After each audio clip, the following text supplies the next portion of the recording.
In 2025, the Philippines became the epicenter of Earth's fury. 3 massive earthquakes, thousands of aftershocks, millions shaken awake.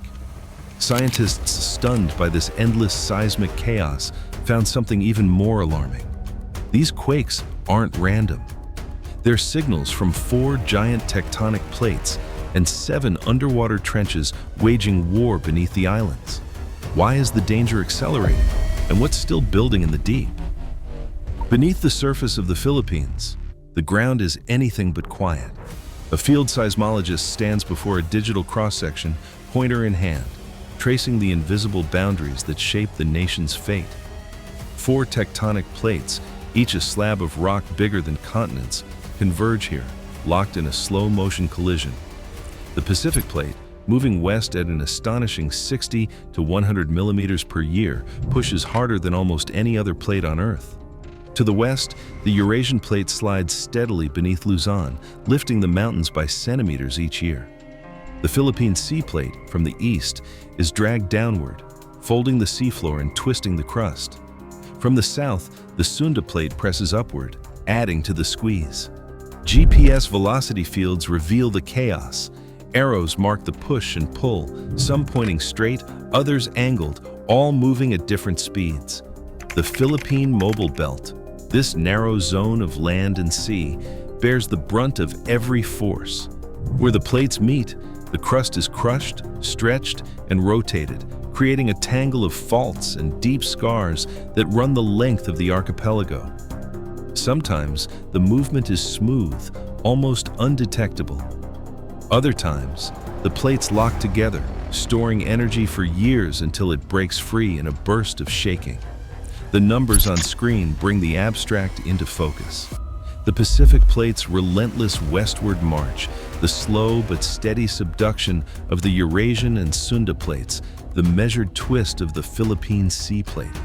All of it adds up to a country under constant strain. Here, the land is not just a place to stand. It's a living, shifting boundary caught in the crossfire of the planet's most restless giants. Offshore, the Philippines is circled by 7 deep scars carved into the seafloor, each one a trench, each with its own threat.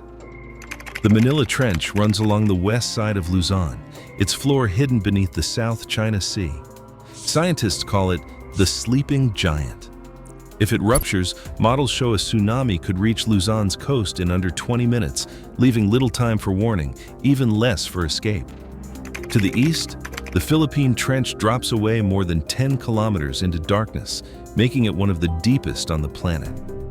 Here, the Philippine Sea Plate is dragged beneath the islands. When this trench moves, the shockwaves can ripple through entire island chains. Its depth and geometry mean that even distant quakes can send energy racing toward land. South of Mindanao lies the Cotabato Trench, another subduction zone that has caught the attention of every seismologist in the region. Sensors now track subtle shifts and silent pressure building beneath it. This trench is known for sudden violence, its energy capable of sending waves across the Moro Gulf. But the story doesn't end with these 3. The Negros Trench shadows the western Visayas, while the Sulu Trench follows the archipelago's southern edge. The East Luzon Trench parallels the northeast coast, and the Apo Trench runs just off southern Mindanao. Each has its own history, some quiet, some restless, but all are capable of movement. Together, these 7 trenches form what geologists call a trench orchestra. Every segment, every bend, is a potential conductor of disaster. The coastline isn't just a border, it's the front row to a performance that can begin at any moment. For the millions living within reach of these underwater scars, the hazards are not distant possibilities. They are part of daily life, written into the shape of the land and the memory of the sea. Marikina Valley/West Valley Fault, beneath Metro Manila. Beneath the city's crowded streets and concrete towers, a single fracture runs almost the entire length of the metropolis. The West Valley Fault, part of the Philippine Fault System, slices through the heart of Metro Manila, home to over 13 million people. Scientists have modeled what would happen if this fault ruptures with a magnitude 7.2 earthquake. The results are sobering. Tens of thousands of buildings, including hospitals and schools, could collapse in less than a minute. In some districts, entire blocks of mid-rise apartments and older offices are predicted to fail. Emergency routes could vanish under rubble. Disaster managers warn that critical infrastructure, from bridges to power lines, sits directly atop the fault's most dangerous segments. One urban risk manager puts it plainly: if the West Valley Fault goes, Metro Manila will be fighting for survival, not just recovery. The city's vulnerability is no secret. Many structures were built before the National Building Code was enforced, and even today, retrofitting lags far behind what experts recommend. For millions living above this hidden scar, the next big quake is not a question of if, but when. In August 1976, the Cotabato Trench unleashed a magnitude 8 earthquake beneath the Moro Gulf. Within minutes, a wall of water swept through coastal Mindanao. More than 8,000 people died that night. Most never saw the wave coming. Survivors remember the ocean roaring in the darkness, the ground shaking so hard it split open roads, the sudden silence before the water struck. Fishermen who made it to higher ground still speak of strange swells and restless fish just hours before the disaster. Entire villages vanished, leaving only scattered belongings and broken foundations. Nearly 50 years later, the lessons of 1976 linger on Mindanao's coastlines. But the promise of safety remains uneven. In many communities, the only warning system is a bell or a shouted alarm. Government audits in 2025 found that less than half of at-risk coastal towns have working sirens. Evacuation drills are rare, and escape routes often lead through narrow roads that flood in heavy rain. One barangay captain in Sultan Kudarat keeps a battered photo of the old village, now lost to the sea, pinned above his desk.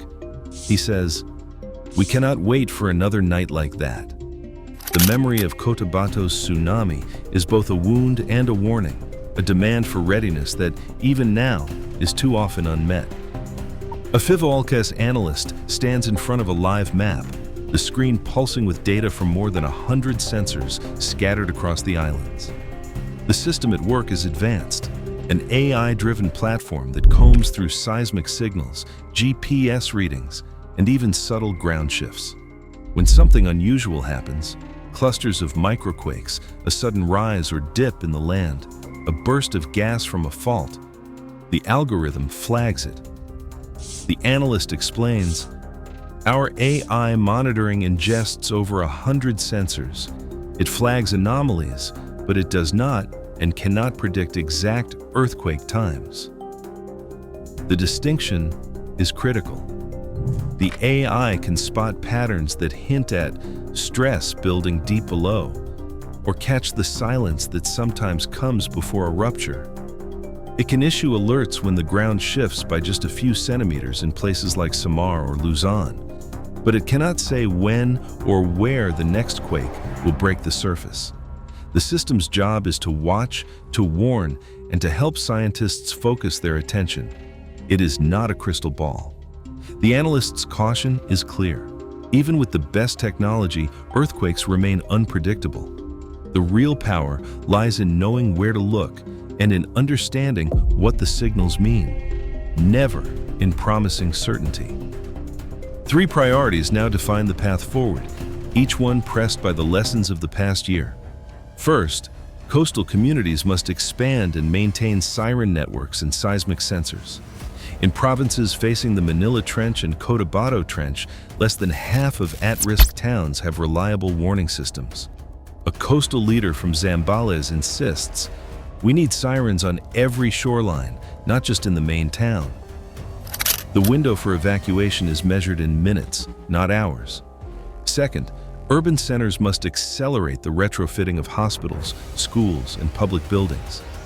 The 2025 earthquakes exposed the reality. Many collapsed structures had never met the standards of the National Building Code. An urban disaster manager in Metro Manila lays it out.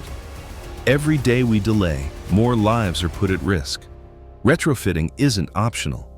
Third, regular community drills must become routine, especially in zones with fast-arriving tsunamis or high-rise collapse risk. In recent surveys, most coastal barangays in Pangasinan and Mindanao could not evacuate half their population within 20 minutes. The checklist is simple: early warning, stronger buildings, practiced escape. These are not abstract goals. They are demands shaped by science, memory, and the voices of those who refuse to wait for another disaster. In just 7 days during late 2025, 3 major earthquakes struck Luzon, Samar, and Mindanao, each triggered by the collision of 4 tectonic plates beneath the Philippines. The documentary has shown that this nation sits at the intersection of the Eurasian, Philippine Sea, Pacific, and Sunda plates, with the Pacific plate moving westward at up to 100 millimeters per year. Scientists have mapped 7 major trenches, including the Manila Trench, capable of sending a tsunami to Luzon in under 20 minutes, and the Cotabato Trench, source of the 1976 tsunami that killed over 8,000 people. Yet, even with advanced AI monitoring over 100 sensors and satellite data revealing ground shifts of several centimeters, the exact timing and location of the next great quake remain unknown.